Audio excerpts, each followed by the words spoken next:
Good day guys, so ayan, meron naman tayong project. Ayan, so ito yung ginagawa natin. Ito tindahan yung area na to, bintana. So ito yung ginagawa natin ngayon.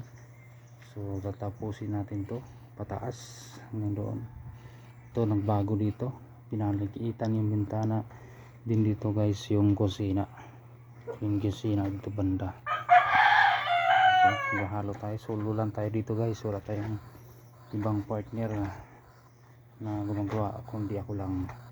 Mas mainam yung ako lang kasi walang magulo. Ayan guys, shoutout sa lahat ng mga patuloy na nagtitiwala at ng mga customer natin nagkakagawa ng mga susi. Ayan, grass cutter, PM lang ko guys. So nagagawa ko home service, pwede po tayo nyan. Ayan, maraming salamat po sa lahat ng ating mga followers at subscriber din sa aking YouTube channel. Ayan, thank you so much po sa inyo.